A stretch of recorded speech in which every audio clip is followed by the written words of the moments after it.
Well, if I killed somebody, then there's a likelihood that I would kill again. Courts have seen plenty of criminals getting sentenced for their actions, bringing justice to their victims.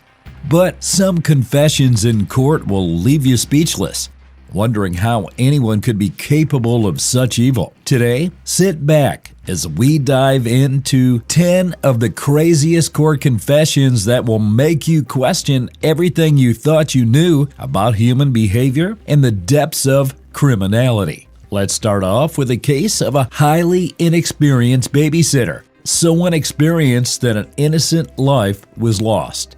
I would give my life for Austin. I loved him a lot. Meet Dylan Shoemaker, who was just 16 years old when a single evening of babysitting turned into a night of unimaginable horror.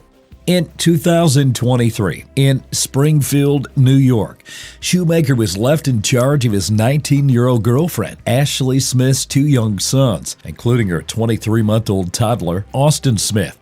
But by the end of the night, Austin was dead, beaten so savagely that a small body couldn't withstand the injuries. According to court documents, Shoemaker's inexperience and unchecked frustration took a deadly turn when Austin wouldn't stop crying. He attempted to silence the toddler's cries by smothering him with a pillow.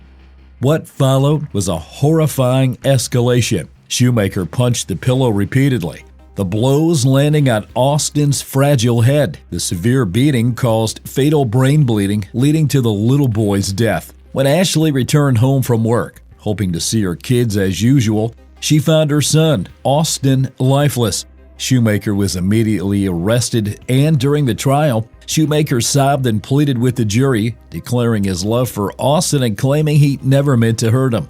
I didn't mean to kill Austin. Ashley, I really didn't. I really think I did that. I didn't mean to hurt. I can't take back what was done. I wish I could. I would give my life for Austin. I loved him. But don't fall for his tears yet.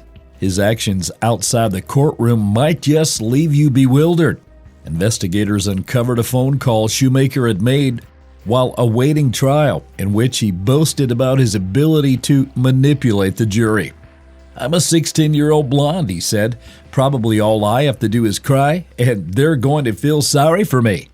He also expressed confidence that his race would work in his favor. That you admitted that on July 23, 2013, in a phone call to your mother from the holding center, you stated, and I got a quote from the court reporter, "I am a 16-year-old blonde. Probably all I have to do is cry in front of the jury, and they're going to feel sorry for me." His defense attorney, Joseph Terranova, tried proving to the court that Shoemaker's actions were as a result of frustration and inexperience in babysitting. Smith was completely defenseless. That's a given. But there were other dynamics at work there, including my client's inability to either control his anger or frustration and his inexperience in babysitting. Based on his short life now, what is to say he won't do this again? Well, we don't know that. I think it's completely unlikely. It was a situational, circumstantial thing. The presiding judge, M. William Bowler, was unmoved by Shoemaker's tears, calling him a manipulator and deceiver. Judge Bowler highlighted the calculated nature of Shoemaker's actions and his attempt to exploit the jury's emotions. In 2014, Shoemaker was convicted of second-degree murder for Austin's death. Judge Bowler handed down the maximum sentence, 25 years to life in prison. Addressing Shoemaker directly, the judge stated, "You may be young, but your actions were deliberate and they have caused irreparable harm." Initially sentenced to a life term with parole eligibility after 25 years, Shoemaker's fate shifted in 2016. His sentence was reduced to 18 years, making him eligible for parole in 2031. He is currently serving time at the Clinton Correctional Facility in New York, where he will remain until his first parole hearing. But similar to Shoemaker's case, the culprit in the next case is a mother who was overcome by anger and frustration and found herself in a failed attempt to murder her ex-husband. In a story that starts with health, success, and ambition, but ends with a shocking murder-for-hire plot, meet Diana Lovejoy. a fitness instructor, triathlete, and a YouTuber known for her quick, healthy meal recipes. Doesn't that smell nice? She seemed to have it all, but behind the scenes, Diana's personal life was unfolding in ways no one could have predicted. It all started when Diana married Greg Mulvihill. Their marriage lasted 7 years, and during that time, they endured the heartbreak of 8 miscarriages before finally welcoming their son. But the joy of parenthood couldn't hold their marriage together.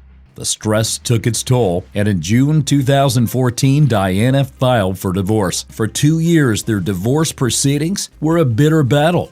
Initially, Diana had full custody of their son, with Greg only allowed supervised visits. Eventually, the court granted them joint custody. Now, here's where things get really messy. By 2016, Diana was the breadwinner, earning $10,000 a month as a senior technical writer, while Greg was unemployed. But despite her financial advantage, the court ordered her to pay Greg $100 a month in child support and to split the equity in their family home. This meant Diana had to sell her condo to give Greg his $120,000 share. Fast forward to September 4, 2016. Greg gets a phone call from a man claiming to be a private investigator with crucial information about the custody battle. Greg, along with his friend Jason Kovach, would be convinced to meet the man on a dirt path in Carlsbad. What happened next was something they were not prepared for. Arriving at the location, someone from the woods shot Greg in the torso. Miraculously, the bullet misses his heart, and he survives to testify in court alongside Kovach. After the second time of shining the light on it and staring at it for a second, I realized I was looking at a barrel and a scope of a gun. At the time I realized what I was looking at, it felt like I had been hit, and the next thing I remember was starting to run. And we ran the other direction, away from the gunfire. As investigators dug into the attack, a shocking truth emerged. Diana Lovejoy, the woman who once shared a life with Greg, had conspired to have him killed. And she didn't act alone. Her shooting instructor turned lover, Weldon McDavid Jr., pulled the trigger. Diana had paid McDavid $2,000 to carry out the hit. At trial, Diana painted herself as innocent, claiming she would never harm the father of her child, but the evidence against her proved otherwise. Diana had also claimed that Greg had sexually harmed her and that she suspected she was doing the same with their son. But the court quickly discarded these claims as there was no evidence to back up the allegations. Ms. Lovejoy had gone to the Carlsbad Police Department and made a complaint stating that Mr. Mulvihill had sexually assaulted her in her sleep. She said that she suspected that Mr. Mulvihill was molesting her boy. Through numerous psychological evaluations, he had to see psychiatrists, psychologists, sex therapists. The unanimous conclusion was that this was made up, that he had not molested his little boy. And they ended up determining that actually he was the better parent of the two. So you don't believe her? Absolutely not. Davids, in his court statements, also claimed he didn't have any intention to harm either Greg or his friend Kovach, and made a shocking claim that he discharged his firearm for self-defense. Heard 6 shots in the air, and once they started running, I ceased fire. Testimony revealed that Diana had asked her aunt a year earlier if she knew anyone who could scare or kill Greg.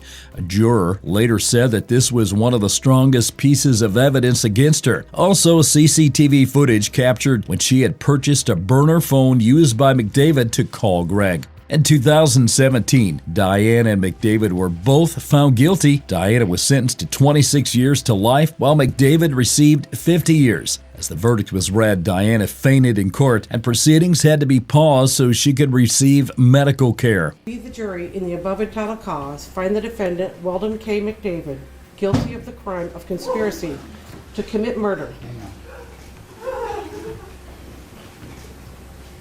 All right, we're going to need to take a break. Are you done? And if we could have, the jury go back into the On top of their prison sentences, both were ordered to pay Greg $500,000 in punitive damages. Diana has been serving her time in Chowchilla Women's Prison Since February 2018, she will be eligible for parole in 2036. While Diana Lovejoy's case was catalyzed by emotion, hate, and desperation, our next story takes us to a much darker place: cold-blooded murder with the most blatant disregard for human life. Meet Martin Bryant, the man behind one of the deadliest mass shootings in history. While some crimes are fueled by raw emotion, others come from a much darker place, a cold and calculated disregard for human life. That's where Martin Bryant's story takes us. Killed up the person in the kidnapped. Kidnapped. How did this guy get in the boot? I put him in the boot because I had the gun. Which gun did you have? I had the, Mr. Warren, hold it up. AR-15. See, if people didn't do this unfortunate things, you guys wouldn't have a job. Martin Bryant was born on May 7, 1967 in Hobart, Tasmania. From a young age, people noticed something was off about him. Teachers described him as disruptive and emotionally distant, and he struggled academically with an IQ test showing that he had the brain of an 11-year-old. He also had an appetite for animal cruelty, as some of his neighbors in Hobart, Tasmania recall a day he shot every parrot in the neighborhood. Dead animals frequently appeared with no natural explanations on the Bryant farm, but what really stood out were the warning signs, disturbing behaviors that hinted at what was to come. In his 20s, he befriended a wealthy older woman, Helen Harvey. After she rewrote her will to leave him her fortune, Helen died in a car accident. Suspiciously, Bryant was in the passenger seat at the time, and those who knew her whispered that he had a habit of grabbing the steering wheel when she drove. The tragedies didn't stop there. Not long after Bryant's father went missing, his body was later found in a dam on their property, weighed down by Martin's scuba belt. Adding to the gory scene were sheep carcasses scattered nearby. Strangely, Bryant laughed and joked with police during their search, showing no emotion about his father's death. With his father and Helen gone, Martin inherited a large sum of money, but instead of using it for good, he used it to stockpile weapons. Lonely and yearning for attention, Bryant later confessed that he felt isolated and wanted to do something so horrifying that people would finally talk about him. On April 28, 1996, Martin Bryant set his plan into motion. He started the day at the Seascape Guest House, where he shot and killed the owners. Then he drove to the Broad Arrow Cafe, ordered lunch, and calmly ate his meal. But what followed was anything but ordinary. That's a shotgun. That's a shotgun. Stay inside. I'm pretty sure someone's got a gun. Bryant pulled out a Colt AR-15 rifle and opened fire, killing 12 people in just 15 seconds. From the cafe, Bryant moved to the gift shop, where he killed 8 more people, and then to the parking lot, shooting at tourists and buses. Over the course of 22 minutes, he murdered 31 people and injured many others before fleeing back to the Seascape Guest House. At the guest house, Bryant took a hostage and engaged in a standoff with police. Armed to the teeth, he fired at officers while refusing to surrender. After 18 hours, Bryant set the guest house on fire, hoping to escape in the chaos. Police captured him as he fled the flames. During interrogations, Bryant showed no remorse. What do you think about a person who has killed 35 people? What would you be your opinion of that person? It's wicked, awful, it's horrendous, and the words are horrific. Anyone to go down there and do a thing like that, Mrs. Jones. It's not funny. What is it? It's what I'm talking about. So why do you laugh? It's good to get out of my cell. He admitted to the killings, saying he felt lonely and wanted people to notice him. In court, his lack of empathy and erratic behavior only deepened the horror of his actions. On November 22, 1996, Bryant was sentenced to 35 life terms without the possibility of parole. He remains in solitary confinement at Tasmania's Risdon prison. Martin Bryant's story is horrifying, but he's not the only one whose actions make you wonder how someone could have such disregard for human life. This brings us to a case that shocked the nation. The brutal murders committed by Cassandra Borg and her boyfriend, Johnny Ryder. In April 2017, near Atlanta, Georgia, 17-year-old Cassandra Borg lived with her grandparents, Wendy and Randall Borg. She had moved in to escape troubles back home in Duluth, Georgia. Wendy and Randall took her in, hoping to give her stability and love. But what unfolded was far from the fresh start they had envisioned. Cassandra Borg had a boyfriend, Johnny Hero Ryder, who played a big role in her life, and not in a good way. The duo were heavily involved in drug use, particularly marijuana, which they frequently smoked in the weeks leading up to and following the murders of Cassandra's grandparents. This substance abuse likely contributed to their impaired judgment and the heinous natures of their crimes. On the night of the murders, Ryder and Cassandra, driven by a disturbing mix of rage and drugs, devised a plan to kill her grandparents. They waited until the lights in the house were turned off. Then, under the cover of darkness, the pair launched a horrifying attack. Ryder and Cassandra entered their bedrooms and unleashed a torrent of violence. They beat Wendy and Randall with their fist and a tire iron before stabbing them repeatedly. The attack didn't end there. They slit their throats to ensure there was no chance of survival. But the brutality didn't stop with the killings. In an attempt to cover their tracks, the pair bleached the bodies and sealed the room with caulk to mask the smell of decomposition. And while the bodies lay hidden, Cassandra and Ryder ordered takeout, smoked marijuana for days, and even partied inside the very home where the murders had taken place. The house. When you guys left, where'd you guys go to? We went over to Kroger or Publix to go get something to eat, and then we went back to the house. So we just kind of chilled there. I just continue to be stunned that you sealed areas so that you could make sure the smell of decaying human flesh wouldn't be noticed, that you had parties and ordered Chinese food with two people that you had brutally murdered lying upstairs. Authorities arrived at the home a week later and faced a tense standoff with Cassandra and Ryder. The teens had attempted to take their own lives during the confrontation, but failed. They were eventually taken into custody and charged with the murders of Wendy and Randall Borg. At sentencing, both Cassandra Borg and Johnny Ryder received 2 life sentences with the possibility of parole after 60 years, plus an additional 21 years to be served concurrently. For Cassandra, who had initially been denied a bond, the sentence reflected her status as a minor at the time of the murders, sparing her the death penalty. All right, Ms. Borg, you are charged with 2 felony warrants for murder, 2 felony warrants for aggravated assault. You have no bond on the murder charges. Only a superior court judge can consider you for bond. Ryder, who was 19, narrowly avoided facing capital punishment as the case did not go to trial. Both teens blamed each other for the attack, but one thing was clear: their actions was calculated, cruel, and devastating. I wonder how much vicious cruelty it takes to leave someone to putrefy. Did he die quickly? Did Cassie see his face? Did he see Cassie's face? Someone he loved so much, someone he was so proud of. Cassandra had shown no remorse during the sentencing, but Johnny had acted differently, as he was remorseful and even described his actions as evil. But unlike Cassandra and her boyfriend's shocking murders, some crimes justify understanding, especially when they involve individuals who showed no prior signs of violence. Among such cases is that of James Holmes, a once brilliant student who shocked the nation by murdering 12 people and injuring 70 others in a Colorado movie theater in 2012.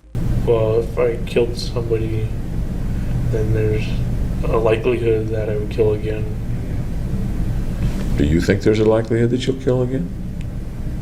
I think they're doing everything in their power to make that unlikely. Born on December 13, 1987 in San Diego, California, James Holmes had an upbringing many would envy. His father, Robert Holmes, was a respected mathematician and scientist with degrees from Stanford University, UCLA, and UC Berkeley. His mother, Arlene Holmes, was a registered nurse. Holmes grew up in a stable home alongside his younger sister in an affluent neighborhood in Rancho Penasquitos, California. Holmes showed remarkable academic aptitude from a young age. At Westview High School, he excelled academically while playing soccer and running cross country. He graduated in 2006 and went to earn a bachelor's degree in neuroscience from the University of California, Riverside in 2010.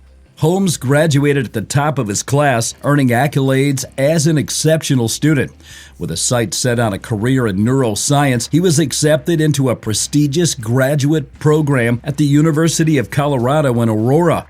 Yet beneath his academic achievements, a darker side was brewing. Holmes had been battling mental health issues since childhood. At the age of 11, he attempted suicide and reported being plagued by frightening hallucinations, and he called neo-ghost. These early struggles followed him into adulthood, forming an obsession with violence that he later admitted lasted over a decade. Despite his brilliance, Holmes began to decline socially and emotionally during his time in Colorado. His academic performance declined, and he withdrew from his program in June 2012, a month before the shooting.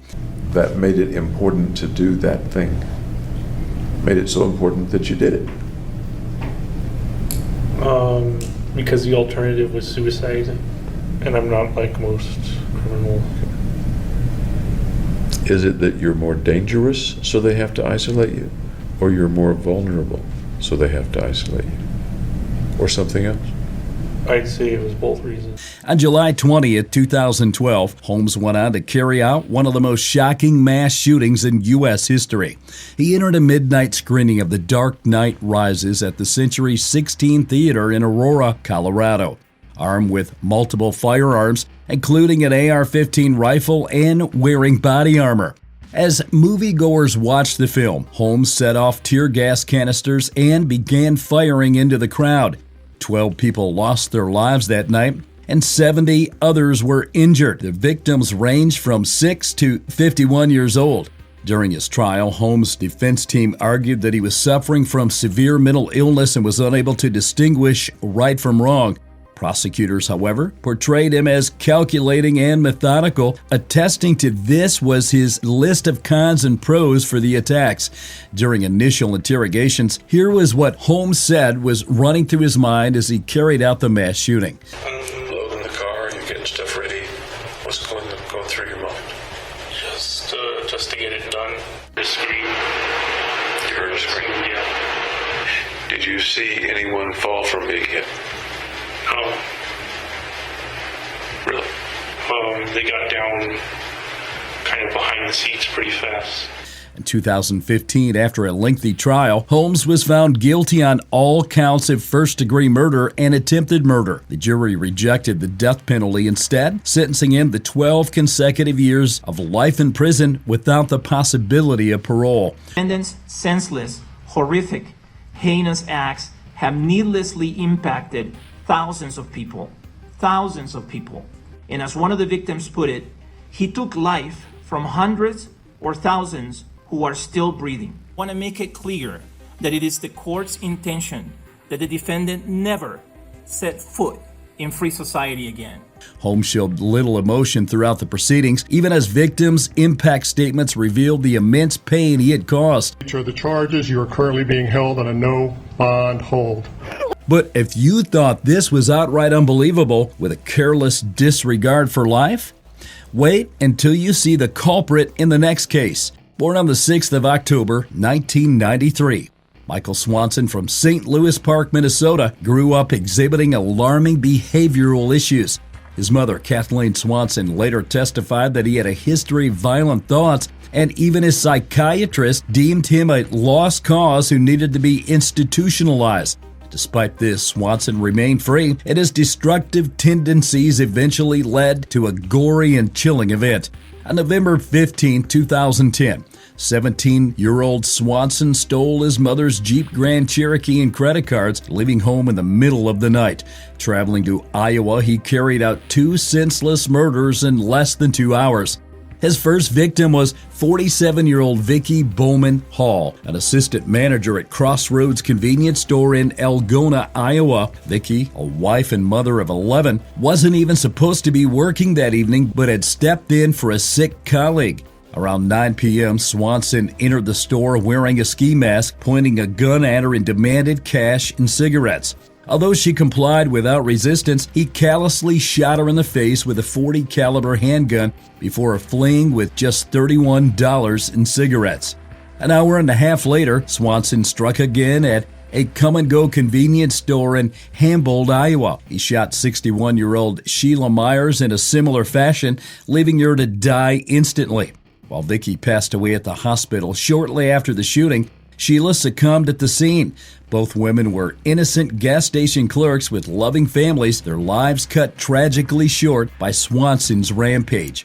Swanson's escape was brief. Authorities identified a stolen vehicle with Minnesota plates and alerted the public. A McDonald's employee at Webster City recognized him in the drive-thru and stalled him until police arrived. Swanson was apprehended without resistance, later confessing that he killed to avoid leaving witnesses. Tried as an adult, Swanson was convicted on 2 counts of first-degree murder and 2 counts of first-degree robbery. He showed no remorse during his court proceedings, smiling through much of the trial. Blooded murder. Cold-blooded murder, young man. In 2011, he was sentenced to 2 life terms without parole and ordered to pay $150,000 each in restitution to the victims' families. Swanson's violent tendencies continued in prison. In 2014, he attacked a fellow inmate, slashing his neck and inflicting 15 wounds that required stitches. For this, Swanson received an additional 25 years in 2015. He remained incarcerated in Iowa with parole eligibility only in 2089, when he will be in his mid-90s. And if you thought Swanson's actions had to be the most unthinkable, then you probably haven't seen this next case of a 13-year-old killer. In August 1993, the small village of Savona, New York, was rocked by the brutal murder of 4-year-old Derek Robbie. The crime shocked the nation, not only because of its heinous nature, but because the perpetrator was Eric Smith, a 13-year-old boy from the same community. I just can't understand why there wasn't more kids out, and nobody had seen anything. It's not like anybody just pick up a kid and take him out to the woods or anything like that. It's just shocked all of us. It's really bad. Eric Smith grew up in a troubled home environment. He endured years of emotional and physical abuse and was relentlessly bullied at school for his red hair, glasses, freckled face, and stature. His unresolved anger and frustration boiled over on the morning of August 2nd, 1993. Smith was riding his bike to a recreation program in Savona, but arrived to find it hadn't yet opened. Already in a raged-up mood, he soon found Derek Robbie walking alone to the same program.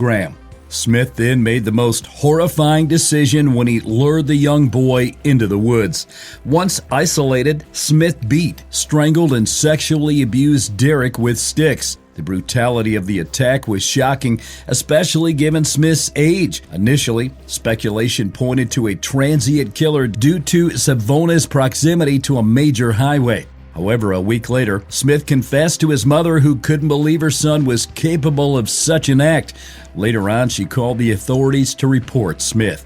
Smith later admitted to the parole board that he targeted Derek to release his pent-up rage, stemming from years of abuse and bullying.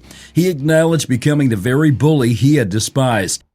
I knew I had a problem with anger. I knew I do. I might be, just happy-go-lucky now, and someone get me mad. Despite his age, Smith was tried as an adult and convicted of second-degree murder in 1994. He was sentenced to 9 years to life in prison, beginning his time in a juvenile facility before transferring to an adult prison in 2001. So you find the defendant guilty of murder in the second degree? Yes. Note for the record that the jury's verdict is unanimous. Eric Smith became eligible for parole in 2002, but was denied 10 times over nearly 2 decades. During his October 2021 hearing, Smith expressed deep remorse, claiming he had learned to control his anger and appreciate the value of human life. Eric Smith was released from Woodbourne Correctional Facility in February 2022. and plan to relocate to Queens County, according to the State Department of Corrections and Community Supervision. Headline today that brings us back 3 decades when Eric Smith was sent to prison as a young teenager for murdering a 4-year-old child. Today, Eric Smith is a free man. The State Department of Corrections says Smith was released today from the Woodburn Correctional Facility in Sullivan County and will live in Queens County on parole. Smith informed the parole board that he was engaged to a woman who initially contacted him during her research on the juvenile justice system while studying to become a lawyer. He also shared that he had earned certificates in carpentry fabrication and electrical installation, intending to seek work in one of those fields. I want to, get married, raise a family, pursue the American dream. His parole conditions prohibit him from leaving New York State without permission, require regular contact with his parole officer, and bar him from associating with individuals engaged in illegal activities, among other restrictions. However, news of Smith's parole sparked outrage in the Savannah community. Residents staged peaceful protests expressing their opposition to Smith's release and their fears about him living nearby.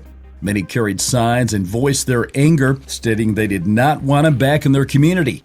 Derek Robbie's parents, Dale and Doreen, also publicly commended Smith's release, saying they believed he remained a threat and emphasizing the ongoing emotional toll on their family. Let's shift our focus from child killers to a cold-blooded serial killer whose name is forever etched in the dark annals of American crime history. Ridgway, whose reign of terror spanned 2 decades, confessed to murdering at least 49 women, though he claimed the actual number could be as high as 80.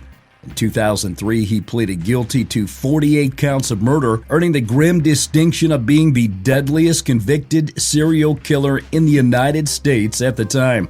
It wasn't until 8 years later that he admitted to the 49th victim after new remains were identified. But what led Gary Ridgway to become one of the most notorious serial killers in history? His upbringing stems from a dysfunctional family. Born on February 18, 1949 in Salt Lake City, Utah, Ridgway was the second of 3 sons born to Marion Thomas Ridgway. His childhood was far from stable. His mother had a domineering personality, and violent arguments between his parents were a regular occurrence. His father, a bus driver, often grumbled about sex workers, perhaps foreshadowing Ridgway's later obsession with them. As a young boy, Ridgway faced personal struggles. He had a bedwetting problem that lasted until he was 13. His mother, in an attempt to correct him, would harshly wash his genitals with each episode. Ridgway later revealed in psychological evaluations that these experiences sparked deep conflicting emotions of anger and attraction towards his mother, followed by disturbing fantasies of killing her. Despite being dyslexic, Ridgway progressed through school but was held back a year after stabbing a 6-year-old boy in the woods. The boy survived, but the attack foreshadowed the brutality Ridgway would later unleash upon his victims. Ridgway's method of murder was chilling in its simplicity and ruthlessness. His victims, mostly vulnerable women, prostitutes, and runaways, were lured, sexually assaulted, and strangled before being discarded along the Green River or in the desolate areas surrounding Seattle. This grim pattern led to the establishment of the Green River Task Force as authorities struggled to find answers. The first victim, Wendy Caulfield, was discovered on July 15, 1982, and within weeks, more bodies were found, each one more haunting than the last. In 1983, Ridgway became a suspect after 18-year-old Mary Mulver was seen getting into his truck before disappearing. Police questioned him twice, but he managed to evade arrest. Ridgway later admitted to burning scratches inflicted by Mulver with battery acid to avoid suspicion. Even after passing a polygraph test in 1984, investigators remained wary but couldn't pin him down. By 1987, forensic science had advanced enough to offer hope. Ridgway provided a saliva sample, but testing at the time couldn't link him to the crimes. It wasn't until 2001 when DNA testing identified him as the killer in 3 murders that his decades-long spree finally came to an end. His arrest led to a plea deal in which he spared himself the death penalty in exchange for full cooperation in court. he confessed. And Mr. Ridgway, is it your desire to plead guilty to the 48 charges of aggravated murder in the first degree because you believe that you are guilty of each of those offenses? Yes. In December 2003, Ridgway was sentenced to 48 consecutive life sentences without the possibility of parole. During Gary Ridgway's 2003 court sentencing, his reaction were one of no remorse except for when a priest expressed his forgiveness for him. Mr. Ridgway, there are people here that hate you. I'm not one of them. You've made it difficult to live up to what I believe, and that is what God says to do, and that's to forgive. You are forgiven, sir. However, prior to that, as the names of his 48 victims were read aloud, he simply responded with a flat guilty each time. Mr. Ridgway, how do you plead to the charge of aggravated murder in the first degree as charged in count 1 for the death of Wendy Lee Caulfield? Guilty. How do you plead to the charge of aggravated murder in the first degree as charged in count 2? Guilty. Guilty. Guilty. Ridgway showed no remorse, offering chilling comments like, "I wanted to kill as many women as I thought were prostitutes as I possibly could." His unemotional demeanor struck those in the courtroom, including victims' families who found his lack of empathy unbelievable. Most of the time, I killed them the first time I met them, and I do not have a good memory for their faces.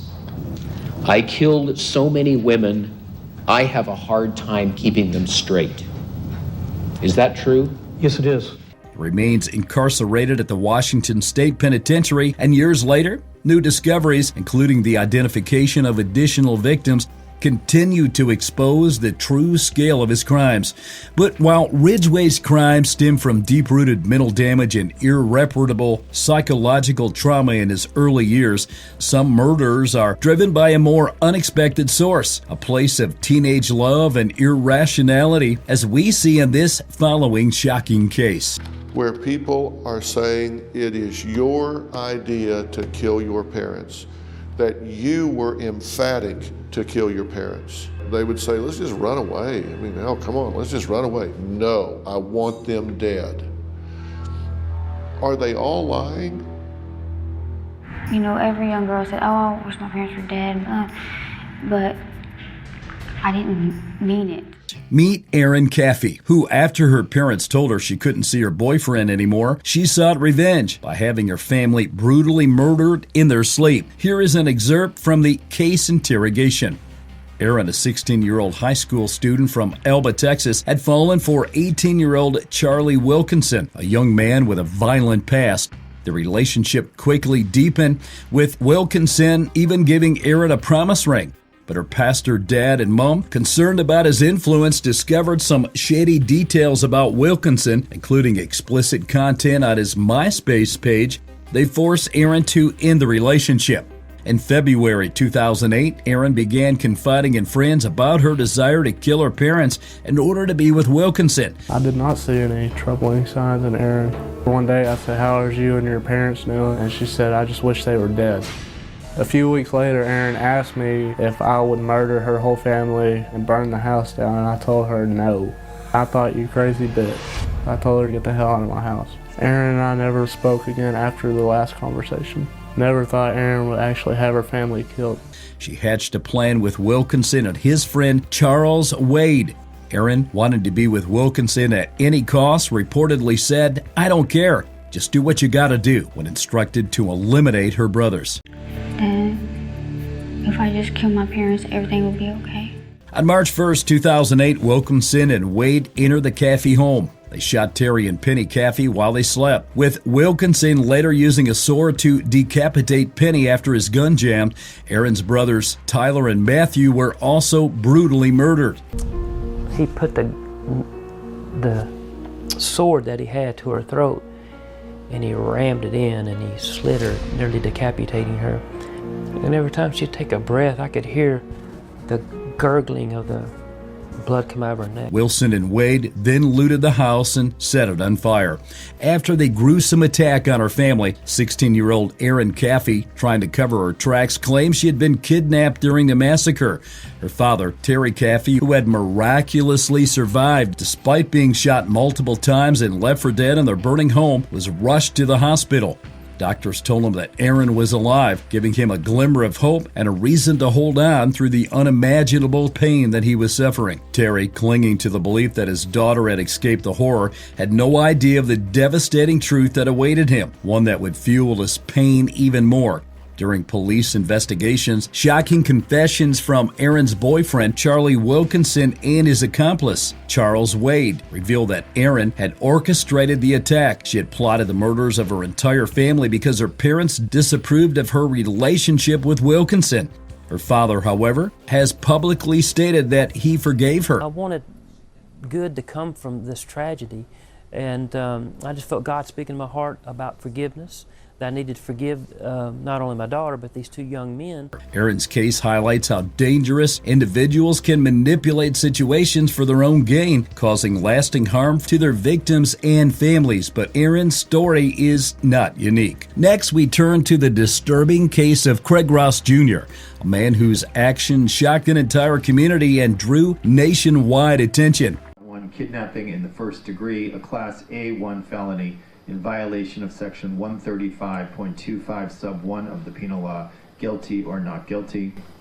Craig Ross Jr. was once an unremarkable figure in his town, a man living a seamlessly ordinary life, but beneath the surface, darkness brewed. On the day that would change his life and others forever, Ross was let go from his job, leaving him bitter and unstable. He decided to take matters into his own hands in a chilling and reprehensible way. On September 13th at Moreau Lake State Park, 9-year-old Charlotte Cena was enjoying a camping trip with her family. She was riding her bike around the campsite when she decided to take one last lap alone. That decision led to her abduction, and Ross kidnapped her and vanished into the night. The Cena's family nightmare began when they found her abandoned bicycle and quickly alerted authorities. What followed was a massive search effort involving hundreds of law enforcement officials, forest rangers, and even the FBI. Days later, Ross took an even more bizarre step. He left a ransom note in the family's mailbox demanding money in exchange for Charlotte's return. The note would be his undoing. Investigators extracted fingerprints from it and matched them to Ross, who had a prior arrest for drunk driving in 1999. Tracing his location, authorities discovered he was hiding at his mother's house in Milton, New York. A SWAT team raided the property and found Charlotte alive, hidden in a cabinet inside Ross's trailer. Though the family was relieved to have their daughter back, their ordeal was far from over. Investigators revealed that Ross had not only kidnapped Charlotte, but had also assaulted her. During sentencing, powerful impact statements echoed the pain and resilience of those affected. A statement from the victim's father was as follows. I'm excited for you to meet the new population of people you'll be staying with for the next 47 years. Keep exercising, build strength, and know every person you will meet in your new living quarters knows exactly what you did. Good luck, and God will not have mercy on your soul. A 9-year-old victim's statement read by a prosecutor expressed the scars left by the trauma. What you did was a really dumb move, and look at where it got you. It affected me physically and mentally. You're a terrible person. You're an idiot because of what you did. Because of you, I can't sleep at night. Why did you do what you did? Did something happen to make you do this? It bothers me that you took advantage of me being nice. I've changed a little bit. What you did was very despicable, and you might never get to breathe fresh air again because of it. I've gone through something terrible, and now you will go through something terrible.